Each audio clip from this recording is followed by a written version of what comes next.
జంగం హక్కుల పోరాట సమితి నాయకులు ఈ సందర్భంగా ఆగ్రహం వ్యక్తం చేశారు.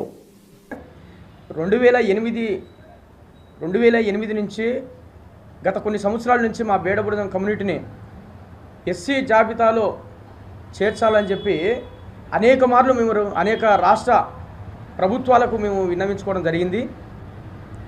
ఎందుకంటే డాక్టర్ అంబేద్కర్ గారు రాసిన రాజ్యాంగ ప్రకారం 59 కులాలలో మాదిగాన ఎస్సీ సీరియల్ నెంబర్ 9 దాన్ని బేస్ చేసుకొని మేము 2008 నుంచి 2014 వరకు మేము సర్టిఫికెట్లు పొందినాము.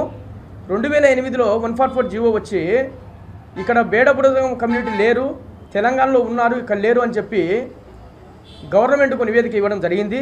దాన్ని దృష్టిలో పెట్టుకునే రాష్ట్ర విభజన 2014లో జరిగిన వెంటనే ఆంధ్రప్రదేశ్లో బేడబుడజం కమ్యూనిటీ లేరు, తెలంగాణలో ఉన్నారని చెప్పి అక్కడ తెలంగాణలో ఉన్న బేడబుడజం కమ్యూనిటీకి ఎస్సీ సర్టిఫికెట్లు ఇవ్వడము, మా ఆంధ్రప్రదేశ్లో ఉన్న 4 లక్షల జనము, ఆ 4 లక్షల జనము పిల్లలకైతేమి పెద్దలకైతేమి ప్రతి ఒక్కరికి అన్యాయం జరగడము జరిగింది.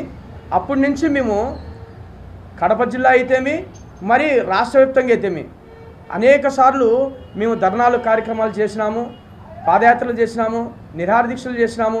దాని ఫలితంగానే ఇప్పుడున్న ప్రస్తుత ముఖ్యమంత్రి గారు 2018లో అతని ఇంటి దగ్గరనే, చంద్రబాబు నాయుడు గారి ఇంటి దగ్గరనే ఉండవల్లిలోనే మేము బేడబుడగ సంఘం మహాసభ కార్యక్రమం ఏర్పాటు చేయడం జరిగింది. దానికి లక్షలాది మంది ప్రజలు